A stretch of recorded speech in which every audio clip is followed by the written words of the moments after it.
You call me on the telephone, you feel so far away. You tell me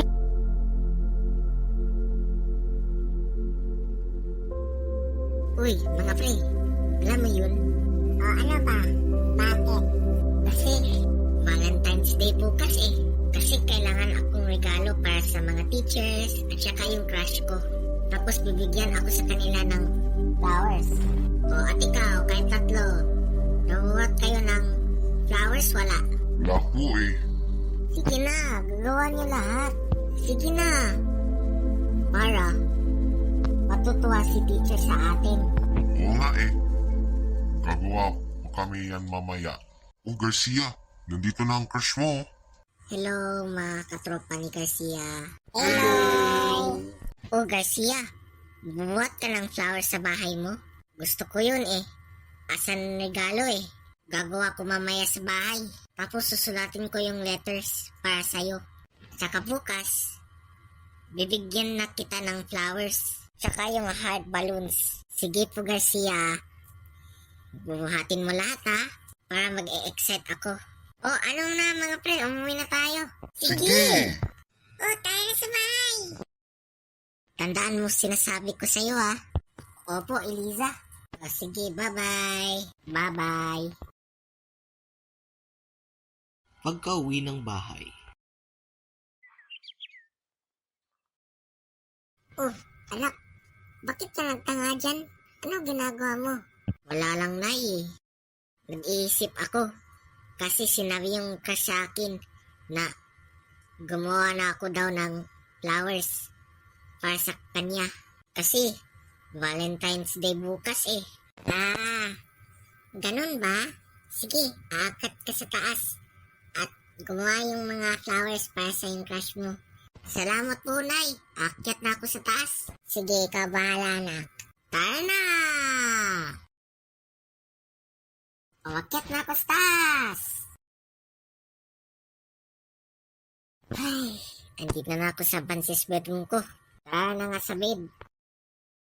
Ay, papagod ako tumatakbo. Ay, nalilimutan ako mabili ng flowers para sa kanya. Pengi ako ni nanay ng pera para mabibili ako ng flowers. Tara, let's go downstairs. Down the staircase we go. Direction. Nay! Oh, anong gusto mo, anak? Pengi ako ng pera sa'yo pangbili ng bulaklak. Oh, binibigyan kita, anak. Oh, ito lang 50 pesos mo, anak. Kunin mo. Mura lang? Bakit? Eh, kasi anak, wala akong pera dito sa bulsa ko eh. Ano ba yan eh? Akin na yung 50 pesos mo, Nay. Oh, makakabili ka na sa labas. Sige po. Tara na!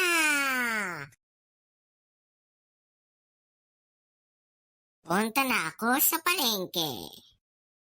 Bulaklak. Bili kayo ng bulaklak. Kung gusto niyo bili, kahit 50 lang.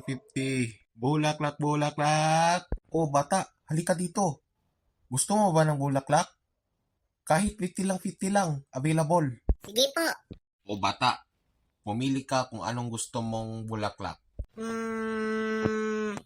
Ayun, Manong, aesthetic ng bulaklak.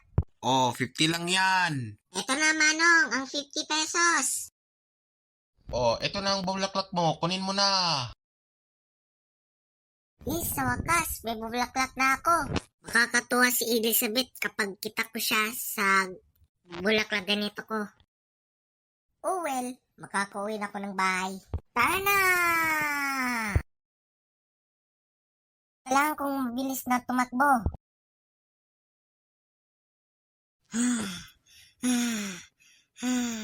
Kung pagod ako tumakbo, makakapasok na ako sa bahay.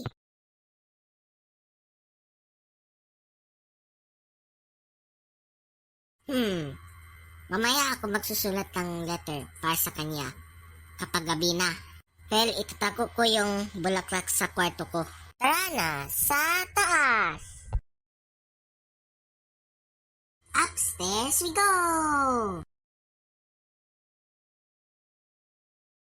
Oh, andito na ako na naman sa kwarto. Itatago ko lang itong bulaklak sa ilalim ng bed ko para hindi mawala. Tara, lagyan natin ng mga bulaklak sa ilalim ng bed. Sa wakas, nilagay ko na yung bulaklak sa ilalim ng bed ko. Anong gagawin ko ngayon? Alam ko na! Makakanood ako ng TV. Pumunta na ako sa bed. Bye, little monkeys jumping on the bed. De joke lang. Wag yun. Masira to eh. O ano na, manonood na ako. Ang sarap talaga manonood ng Showtime sa TV. Nagdunood ako ng maraming channels nila para matutuwa ako. 3 hours later.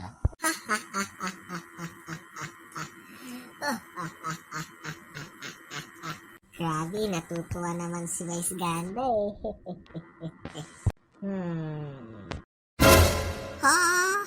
Yung letter ko para kay Eliza bukas. Nalilimutan ko agad.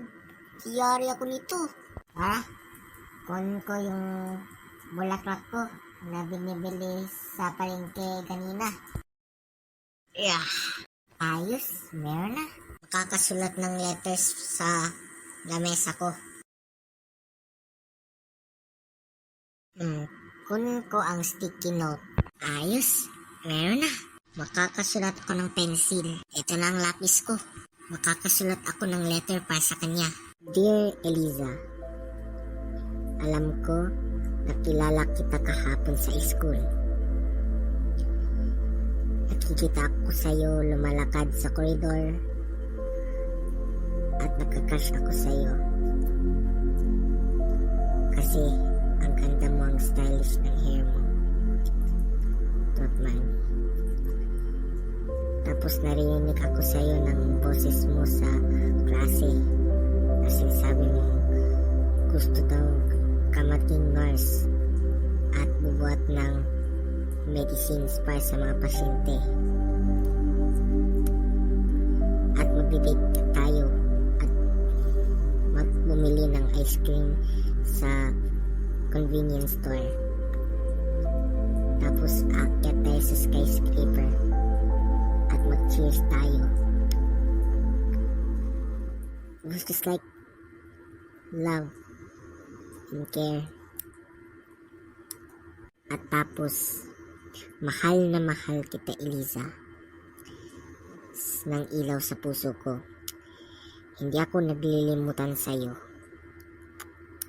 Written by to Eliza, was gift by from Garcia. Yes, sa wakas, nakumpleto na ang Dear Diary sa kanya. Makastick to yung sticky note sa bulaklak. Ayos, hindi tumanggal. Perfect. Well, makakatulog na ako. Pero teka lang, papatayin ko to yung suka. Ayan na, patayin na ang suga. Magtutulog na ako.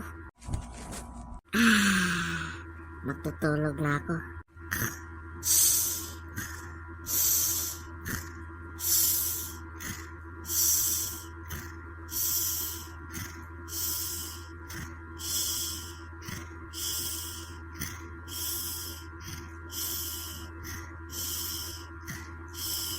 The next day.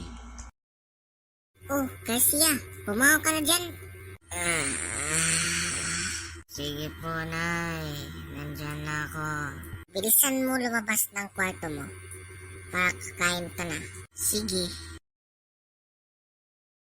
A little longer than a few minutes later. Okay.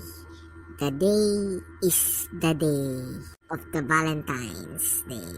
Pero syempre, gagawa lang ito para sa kanya kagabi. Oh well, hindi ako kailangan magsasakyan.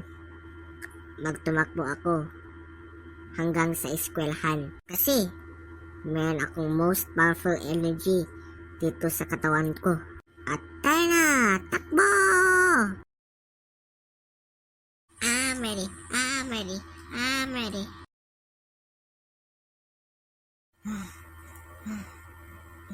Sobrang pagod akong tumatakbo hanggang sa eskwelahan.